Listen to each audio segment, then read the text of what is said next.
참 예수님, 네, 오늘 복음 말씀은 예수님의 거룩한 변모에 관한 그런 내용을 담고 있습니다. 예수님께서 가장 사랑하시는 제자 3명을 데리고 그 높은 산에 오르십니다. 그 높은 산에 올라갔을 때 예수님은 당신 자신을 변화시켜서 어떤 마전장이도 그렇게 하얗게 할 수 없을 정도로 새하얗게 그렇게 빛나게 되었다라고 이렇게 전하고 있습니다. 네, 이것은 예수님께서 당신이 부활하셨을 때 그 모습을 미리 보여주시는 것입니다. 예수님께서 십자가의 순환, 죽음을 겪으신 후에 받으시는 영광을 제자들에게 먼저 보여주신 겁니다. 네, 이렇게 먼저 보여주신 것은 다름이 아니라 이런 어떤 순환과 죽음이라는 그 십자가의 길을 통해서만이 비로소 부활의 영광에 이를 수 있다는 것, 이거를 제자들한테 미리 알려준 그런 사건이라고 할 수 있습니다. 네, 우리는 오늘 이러한 예수님의 거룩한 변모 사건을 통해서 우리도 예수님처럼 십자가의 죽음과 그 순환과 죽음을 겪을 때에만 비로소 그래서 거룩한 그런 모습으로 변화될 수 있다는 것. 그러니까 우리가 새로운 삶으로 변화를 시키기 위해서는 고통과 순환, 그 죽음, 이러한 십자가의 길을 따라야 되고 이거를 실천해야만 된다는 것입니다. 사실 우리는 변해야 살 수 있다는 사실을 잘 알고 있습니다. 이 세상 살아가면서 또 더군다나 우리가 신앙인으로서 이 세상을 제대로 올바르게 하느님의 뜻을 실천하면서 살아가기 위해서는요, 우리는 늘 변해야 됩니다.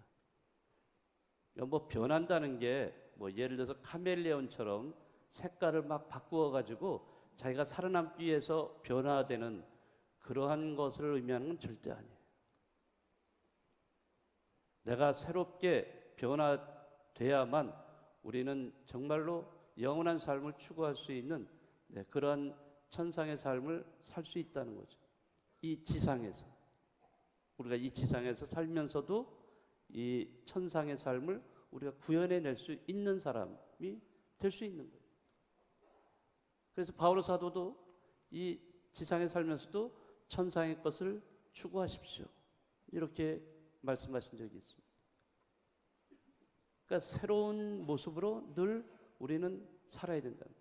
다시 말하자면 거듭 나야 된다는 것. 네, 우리는 그런 존재예요. 그러니까 우리는 변해야 돼요. 만약에 변하지 않는 사람이라면 신앙인이라고 할 수 없습니다. 우리가 왜 이런 신앙생활을 하고 있어요? 왜 미사 참여를 하고 있어요? 왜 기도를 합니까? 다 우리는 변하기 위해서요. 어떻게? 오늘 예수님처럼 거룩한 모습으로 변화되기 위해서 우리는 이렇게 신앙생활을 하고 있는 겁니다. 네, 다른 사람들이나 이 세상은 그렇지만은 다 나처럼 이렇게 내가 원하는 대로 변하면 참 좋겠는데 참 그렇지가 않습니다. 결국에 우리는 이 변한다는 것이 나로부터 시작돼야 된다는 것을 이제 깨닫게 됩니다. 아무리 다른 사람 너만 변하면 참 좋겠는데, 우리 그런 얘기 많이 하죠. 당신만 좀 변하면 좋겠어. 그렇게 부부관계에서도 그런 얘기를 하겠죠. 저 화상만 변하면 참 정말 좋겠는데 왜 이렇게 안 변하고 있는 거냐 하면서 이렇게 불평하고 불만하고 그럴 때도 얼마나 많이 있겠습니까? 네, 그렇지만은 결코 상대방은 내가 원하는 대로 변하지 않습니다. 그러다 보면 속이 터지고 화가 나고 분노가 들끓고 결국에는 화병이 생기는 경우도 있고, 또 화병이 지나치다 보면 우울증에 걸리는 경우도 있고, 그렇습니다. 그래서 가장 쉬운 해결점은 결국엔 내 자신이 변하는 거예요. 물론 세상이 변할 필요도 많이 있죠. 세상이 이 사회의 구조, 잘못되어 있는 것이 변해야 내가 살 수 있는 경우도 있지만은, 그러나 더 근본적으로 내가 먼저 변함으로써 상대방이 변할 수 있고 이 세상이 변할 수 있다는 것을 생각해야 됩니다. 그렇지만 자기 자신을 변화시키는 것 자체도 사실은 쉬운 일은 아니에요. 저는 예비신자 교리교육에서 피정의 코스를 이렇게 한 번씩 이렇게 하도록 해놨습니다. 피정 시간에 제가 강의를 해요. 회개에 대한 강의를 하는데, 우리 예비신자분들한테 질문을 합니다. 지금 몇 개월 이렇게 공부하셨는데 좀 변화된 것이 뭐 있습니까? 라고 이제 질문합니다. 그러니까 처음에는 잘 대답을 안 하세요. 그러다가 이제 나중에 몇 분이 답을 하시는데, 이렇게 교리 공부를 하면서 제가 옛날에는 좀 화를 자주 냈는데 이제는 조금 화를 좀 덜 냅니다. 또 어떤 분은 또 내가 욕심이 굉장히 많았는데 이제는 욕심을 좀 줄여가고 있습니다. 라고 하던가, 뭐 여러 가지 자기의 태도, 삶의 방식이라든지 태도가 조금 변했다는 거, 이런 거를 말씀들을 이제 하시는 분들이 계세요. 정말로 이 예비 신자분들이 사실은 이 6개월 내지 7개월 동안의 그 코스를 하면서 교리 지식을 습득을 해야 되겠죠.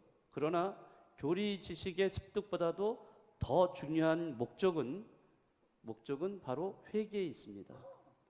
세례를 받기 전에 예비 신자들이 회개를 할 때, 그때 거룩하게 이렇게 깨끗하게 변화되면서 예수님, 그분을 받아 모시고 그래서 하느님의 자녀가 될 수 있는 거예요. 그러니까 하느님의 자녀가 되기 위한 조건은 회개입니다. 근데 만약에 예비 신자들이 그렇게 6개월, 7개월 과정에서 교리를 배우면서 교리 지식은 많이 습득하면서도 자기의 삶이 하나도 변화되지 않았다. 비포와 애프터가, 세례의 비포와 애프터가 똑같다. 그럼 세례 받을 이유가 뭐가 있겠어요? 세례 받는다는 것은 내 모든 것을 변하게 하려고, 변화된 삶을 살기 위해서 세례 받는 거 아니겠어요? 바로 이 세례 받기 전에 예비 신자들에게 교리를 가르치는 6개월, 7개월간의 그런 교리의 과정의 궁극적인 목적은 회개에 있습니다. 새로운 모습. 우리는 이 사순시기를 보내면서 예수님처럼 거룩한 모습으로 우리를 변화시켜야 된다는 것을 다짐해야 합니다. 그런 의미에서 제가 여러분들에게 한 시인의 시를 좀 소개해 드리고자 합니다. 그 시인은 조동화라는 시인인데요. 이분이 쓰신 시 중에 이런 시가 있어요. 제목이 나 하나 꽃피어, 이런 제목이 있습니다. 제가 낭낭한 목소리로 여러분들에게 들려드릴 테니까 귀를 쫑긋거리시고 잘 들어보시기 바랍니다. 나 하나 꽃피어 풀밭이 달라지겠냐고 말하지 말아라. 네가 꽃피고 나도 꽃피면 결국 풀밭이 온통 꽃밭이 되는 것 아니겠느냐. 나 하나 물들어 산이 달라지겠냐고도 말하지 말아라. 내가 물들고 너도 물들면 결국 온 산이 활활 타오르는 것 아니겠느냐. 이런 짧은 시입니다. 조동화 시인이 말한 대로 내가 꽃피고 네가 꽃피면 풀밭이라도 그것이 꽃밭이 된다는 것. 내가 물들고 너도 물들면은 온 산이 단풍으로 활활 타오르는 그런 산이 될 수 있다는 것. 이 사실을 우리는 인식을 해야 된다는 것. 다시 말하자면 변화는 나로부터 시작을 해야 된다는 거예요.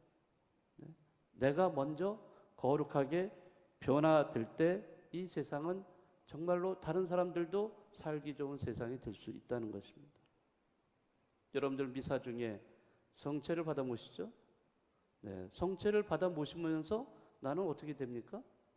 예수님과 하나가 되면서 나는 거룩한 존재로 변화되는 거예요. 자, 거룩한 모습으로 변화돼서 여러분들은 나갔습니다. 파견됐습니다. 가정으로 파견되고, 직장으로 파견되고, 이 사회로 파견되고. 그러면 거기에서 여러분들은 어떻게 하셔야 되겠어요? 그 거룩한 모습을 간직하고 있으니까 거룩한 모습대로 삶을 살아야 되겠죠. 그런 모습으로 산다면 그 거룩한 모습에서 나오는 게 사랑도 나올 수도 있고, 용서도 나올 수도 있고, 또는 정의도 나올 수 있고, 평화도 나올 수도 있고, 네, 얼마나 좋은 것들이 많이 나오겠어요. 그런데도 보면은 그렇지 않은 경우가 너무나 많습니다. 우리가 거룩한 모습으로 이 미사를 통해서 성체를 모시고서 거룩한 변화가 됐는데 나가서 그 거룩한 모습이 바깥을 나가자마자 싹 사라져버리고 언제 내가 성체 모셨어? 하고서 이렇게 전혀 비신자보다도 못한 삶을 산다면 어떻게 되겠습니까? 오늘 예수님의 거룩한 변모축일 우리가 보내면서 정말로 이 사순절에 예수님처럼 거룩하게 변화가 돼야 돼요. 그 변화가 되려면 단 조건이 있다는 거. 그것은 바로 예수님의 십자가의 길을 다 따르셔야 된다는 겁니다. 네, 이 사순절 정말로 이 예수님과 함께 그분의 뒤를 따르면서 그 십자가를 잘 지고 그 순환과 고통과 죽음의 길을 잘 가신다면은 정말 부활의 영광, 그 거룩한 모습을 우리는 구현해낼 수 있지 않을까 생각합니다. 네, 앞으로 사순절 아주 많이 남아 있어요. 이런 거 좀 생각하시고 어떻게 하면 나를 거룩하게 변화시킬까 이런 것도 생각하시면서 또 한 주간 보내시면 좋겠습니다.